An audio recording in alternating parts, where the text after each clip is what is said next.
무모한 사랑이라는 제목으로 함께 은혜를 나누고 있습니다. 그 세 번째 시간이면서 마지막 시간입니다.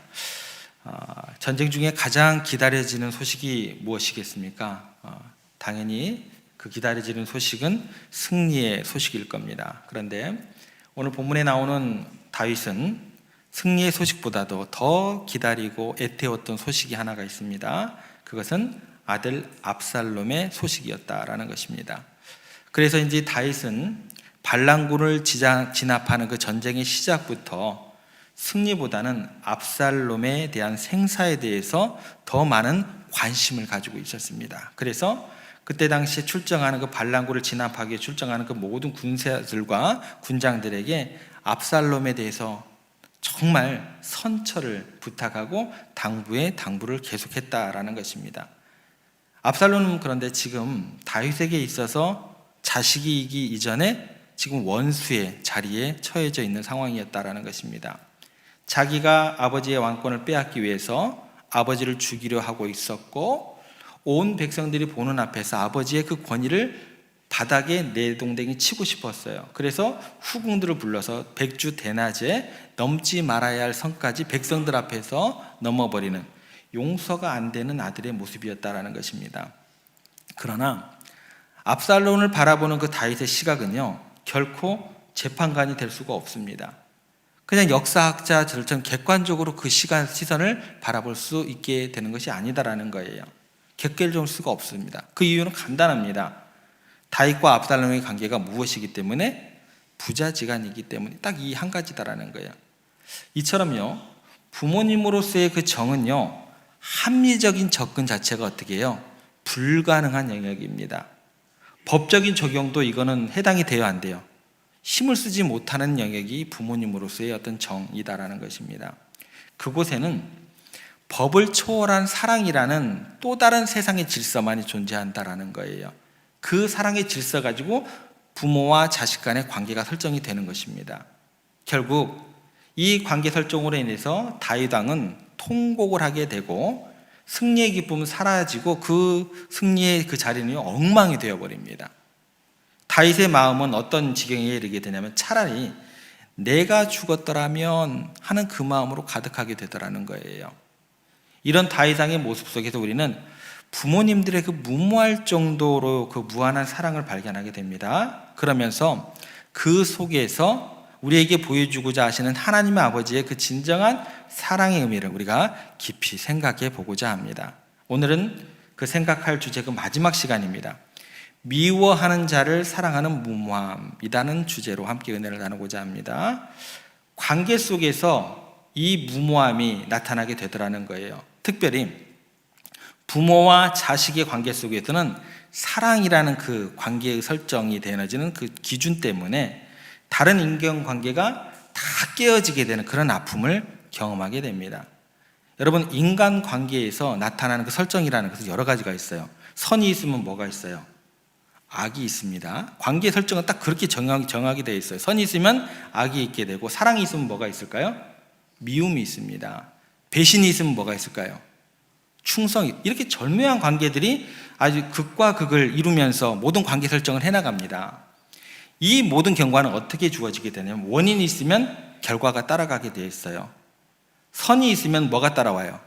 선이 따라가요. 악이 있으면 뭐가 따라가요? 자동적으로 악이 따라가는 것입니다. 이 관계들의 작동 원리를 그래서 뭐라고 그래요? 권선징악입니다. 이거에 대해서 예외함이 없어요. 거의 모든 사람들의 마음이 이렇게 움직이는 거예요. 작동 원리입니다. 그런데요, 이 권선징악의 어떤 작동 원리가 경계가 굉장히 모호해지는 순간이 있어요. 유일하게 예외가 되는 그런 경우가 생기게 되더라는 거예요. 역전이 돼버립니다. 선이 선으로 안 가요. 선이 선으로 가지만 악이 선으로 갈 수도 있다는 거예요. 그 관계가 하나가 있습니다. 그게 뭘까요? 부모와 자식 관계는 악이 악으로 가지 않아요. 악이 선으로 가는 경우도 굉장히 많다는 것입니다. 지금 이 모든 작동 원리가 흐트러지는 관계가 다윗과 압살롬 사이에 일어나게 되더라는 거예요.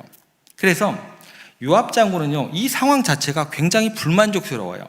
너무나 못마땅하게 여겨지게 된 요압 장군의 상황이 되었다라는 것입니다. 5절 말씀으로 저희가 한번 가보겠습니다. 5절 말씀 저희들이 함께 읽겠습니다.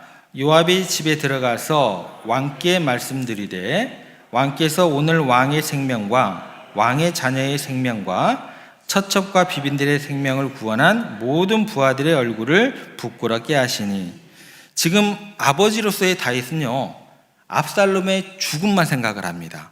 그 생각이 갇혀 있다 보니까 자기와 자기의 처들의 생명을 구원하려고 목숨을 걸고 충성을 다했던 부하들의 희생과 그들의 흘린 피를 깡그리 잊어버렸어요. 생각하지 못하는 잘못을 범하게 됩니다. 오직 자식에 대한 안타까운 마음 때문에 충성한 사람들에 대해서 전혀 배려를 못하고 있습니다. 오직 다윗에게 있는 것은 애끓는 사랑에 북받쳐서 아무것도 보이는 것이 없습니다. 이것 때문에 어떻게 돼요? 관계들이 다 타격을 받게 됩니다. 요압은 그 상태를 정확하게 다음과 같이 진단을 합니다. 그 진단은 6절에 나옵니다. 6절 말씀 저희들이 함께 보겠습니다. 함께 읽습니다. 이는 왕께서 미워하는 자는 사랑하시며 사랑하는 자는 미워하시고 오늘 지휘관들과 부하들을 멸시하심을 나타내심이라. 오늘 내가 깨달으니 만일 압살롬이 살고 오늘 우리가 다 죽었다면 왕이 마땅히 여기실 뻔하였나이다. 요압이요, 갑자기 오늘 깨달은 거예요. 누구를 보고? 다윗을 보고 깨달았던 내용이 이 내용이다라는 거예요. 여기 보면 이는 왕께서, 그 다음에 뭐 한다고 나와요? 미워하는 자는 사랑하시며. 여기서 미워하는 자가 누굴까요? 다윗을 미워하는 사람이 누구예요? 압살롬이 다윗을 미워합니다. 압살롬이 다윗 왕을 미워해가지고 어떻게 했어요? 죽이려고 그랬잖아요. 그런데 이게 미워하면 어떤 결과로 나와야 돼요? 같이 죽여야죠. 같이 미워해야 되죠. 그런데 미워하는 자는 뭐예요? 사랑하시며. 오히려 압살롬은 아들이라는 이유 하나 때문에 아무것도 해준 게 없어요. 다윗에게.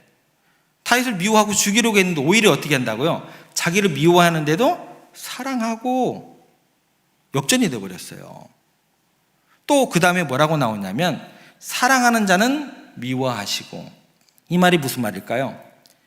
다윗에게 충성을 다했고 목숨을 걸고 왕을 지키려고 너무나 애를 쓰고 피 흘린 병사들에 대해서는 미워하지 않았냐는 거예요. 여러분, 왜 이런 일이 일어났어요? 그 이유는 단 한 가지입니다. 압살롬이 자식이기 때문에. 그 이유 하나밖에 없어요. 여러분, 지금 다윗의 마음은요, 아무리 자기를 미워해도 압살롬은 자기 아들이기 때문에 사랑하지 않을 수가 없어요. 용서하지 않을 수가 없어요. 미움과 증오, 사랑과 그 선의 개념 자체가 경계선이 어떻게 돼요? 그대로 무너져 버렸어요. 깨져 버렸어요. 권선징악이 무너져 버렸다라는 거예요. 그래서 아무리 나에게 악하게 굴어도 내 자식이라는 이유 하나만으로 그를 포기하지 못하고 그냥 끝까지 용납하는 거예요. 끝까지 사랑하는 겁니다. 그런데요, 아무리 나에게 충성을 다하는 사람이라도 내 자식 해치면은 그 순간 뭐가 되는 거예요? 그 충성이 사라져버리는 거예요. 극단적으로 가면 어떻게 돼요? 그 충성 자체가 내게 원수가 되어버릴 수 있다는 것입니다.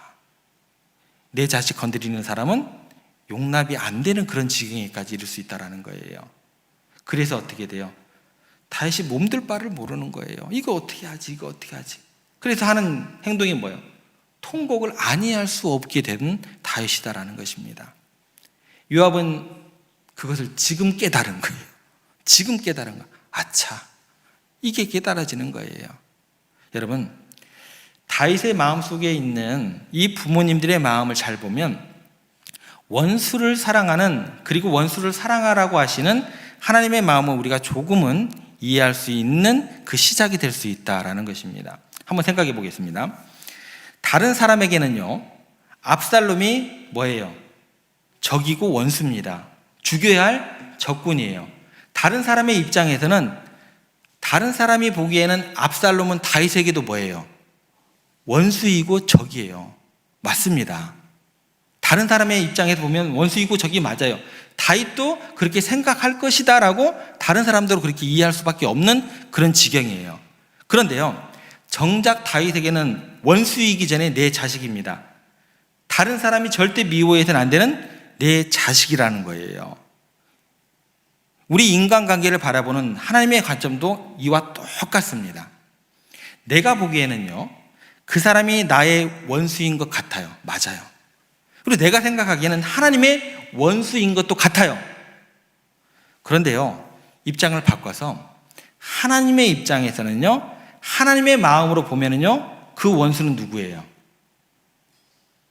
내게는 원수이지만 하나님에게는 하나님의 자녀가 되는 거예요. 이거 쉽지 않아요. 그래서 하나님께서 뭐라고 얘기를 하시냐면 원수를 사랑하라. 너희를 핍박하는 자를 위해서 기도하라. 굉장히 어려운 숙제가 주어지게 됩니다. 왜요? 하나님 아버지 앞에서는 지금 이 순간은 어떠한지는 모르겠지만 모든 사람이 어떻게 돼요? 자녀이기 때문에 그 이유 하나밖에 없어요. 또 이 내용을 더욱더 확장하면 이렇게까지 적용이 가능합니다. 여러분께서 아무리 하나님 앞에 원수같이 굴어도 하나님은 미움과 증오로 여러분들을 대하실 수가 없습니다. 왜냐하면 여러분을 창조하신 하나님께서 여러분의 있는 모습 그대로 사랑받는 자식으로 대하기 때문에 그렇다라는 것입니다. 그것은요, 변개할 수가 없어요. 우리가 하나님을 모른다고 하고 하나님을 증오해도 하나님은요, 애끓는 심정으로 우리를 여전히 사랑할 수밖에 없는 그런 운명 가운데 놓여계신 분이시다라는 것입니다. 왜요? 우리의 창조주이시기 때문에 그것은 변개할 수가 없는 사랑이다라는 것입니다. 그런데요, 이런 사랑, 이런 부모님의 사랑, 이 엄청난 하나님의 사랑이 담겨있는 이 부모님의 사랑을 요즘은 너무나 사람들이 모르는 것 같습니다. 제가 전도사 시절에 아이들에게 이제 십계명을 외우라고 이렇게 시켰습니다. 그리고 이제 시간이 되어서 십계명을 이렇게 암송할 수 있는 사람 이렇게 손을 들어서 나와서 이제 십계명을 암송하면 선물도 주고 그랬어요. 한 아이가 그 스타트를 너무나 씩씩하게 잘 끊었습니다. 너무나 잘 외우는 거예요. 여러분 십계명 다 외울 줄 아시죠? 첫 번째 계명이 뭐예요? 예, 다른 신. 그 다음에 두 번째 우상숭배. 그 다음에 세 번째 망령되이 일컫지 말라. 네 번째 안식일을 지키라, 거룩히 지키라. 여기까지 굉장히 씩씩하게 잘 외웠어요. 그 다음에 이 아이가 다섯 번째 계명을 외우면서 그 십계명을 외운 그 내용 때문에 선생님들이 웃고 난리가 나버렸습니다. 그 다음 계명이 뭐예요? 내 부모를 공경하라. 그런데요, 이 아이가 엄청나게 큰 목소리로 자신 있게 어떻게 얘기하면 내 부모를 공격하라 라고 얘기해요. 난리가 나버렸습니다. 여러분, 공경해야 될 부모님을 공격하시면 안 돼요. 예. 웃자고 하는 얘기지만 진짜 그렇게 외웠긴 했어요. 그런데 오늘 본문에서 압살롬이 그 부모를 공격을 했습니다. 공격을 할지라도, 전쟁에서 원수일지라도 아들의 생명을 보존하기를 원하고 아군의 목숨을 설령 잃을지라도 내 아들이 살기를 바라는 것이 부모됨의 무모한 마음이 될 수 있다는 것입니다. 여러분, 하나님 아버지는 우리를 지금 그렇게 생각하시는 거예요. 우리가 하나님 앞에서 죄인으로 원수같이 행하는데 여러분들이 하나님의 자녀들이기 때문에 끊임없이 여러분들을 용서하시고 품어주실 것입니다. 여러분, 우리는 우리 육신의 부모님의 마음과 같은 하나님의 그 마음을 잊지 않으셔야 돼요. 더 뛰어넘으시는 그 마음이시겠죠. 이런 이야기가 있습니다. 하루는 왕이 인생을 많이 산 지혜로운 노 제사장에게 묻습니다. 이렇게 물었습니다. 아버지께서 돌아가셨을 때가 더 슬펐습니까? 자식이 죽었을 때가 더 슬펐습니까? 노 제사장이 다음과 같이 대답을 합니다. 알아듣기는 황송하오나 어느 쪽이 더 슬펐는가는 제가 알 수 없습니다. 그러니까 왕께서 계속 신하에게 어느 쪽이 더 슬퍼냐고 물었어요. 그러니까 대답을 합니다. 왕께서 계속 신에게 어느 쪽이 더 슬펐냐고 물으신다면 이렇게 말씀드릴 수 있습니다. 아버지가 돌아가셨을 때는 눈물의 안개 속에 가끔 뽀얗게 남산 끝머리가 보일락 말락할 때가 있었습니다. 그러나 자식이 죽었을 때는 아무것도 안 보였습니다. 무슨 이야기예요? 자식이 죽었을 때의 그 큰 슬픔을 그렇게 더 크게 표현을 하는 내용인 것 같습니다. 여러분, 원수의 나라에 끌려가 포로된 왕이 눈앞에서 자기의 자식이 죽임을 당하는 모습을 본다면 견딜 수 있을까요? 못 견딥니다. 그런데요, 전능하신 하나님께서 그 전능하신 그 팔을 스스로 묶으시고 죄가 가득한 이 땅 가운데 예수님을 보내셨어요. 원수의 나라 정도가 아닙니다. 스스로 그 두 팔을 묶으시고 난 다음에 그 아들이 엘리 엘리 라마 사막다니, 아버지여 아버지여 어찌하여 나를 버리셨나이까 라고 소리로 지르고 외쳤을 때 외면하셔야 했던 그 사랑을 여러분들은 잊으시면 안 됩니다. 우리들의 웃음 한 줄기, 행복한 그 웃음 한 가닥이 온 세상의 사람들의 칭찬과 선물보다 더 좋아하시는 게 부모님들의 마음입니다. 본인이 망하고 욕을 먹더라도 자식 잘 되기만 바라는 것이 부모님의 마음 아닙니까? 이 부모님께서 오히려 인간관계를 다 깨트리면서까지 자식 하나 달래가라고 애를 쓰는 그 마음을 잊으시면 안 된다라는 거예요. 이 부모님의 무모한 마음이 바로 우리를 향하신 하나님의 마음이고 그 마음을 뛰어넘는 그 사랑으로 우리에게 나타나게 되었다라는 것입니다. 십계명 가운데 다른 계명은 오늘 범했을지라도 내일 회개하고 다시 지킬 수 있습니다. 그런데 부모를 공경하라는 이 계명은 어느 날 갑자기 나와는 상관이 없는 계명이 되어버립니다. 지금 효도하지 못하고 나중에 효도하라 하면 부모님은요 기다려주지 않으십니다. 그 효의 기회를 놓치지 않으면서 나의 생명이 있는 동안에 부모님을 기쁘게 하는 자녀들이 되시기를 바랍니다. 또 자녀들에게 그런 기쁨을 받아 누리는 우리 부모님들이 되시기를 간절히 소망합니다. 그렇게 함으로 말씀대로 땅에서 형통하고 장수하는 복을 누리시면서 하나님의 그 축복과 은혜가 자자손손 이어지는 그런 가정들 되시기를 주님의 이름으로 다시 한번 축복합니다.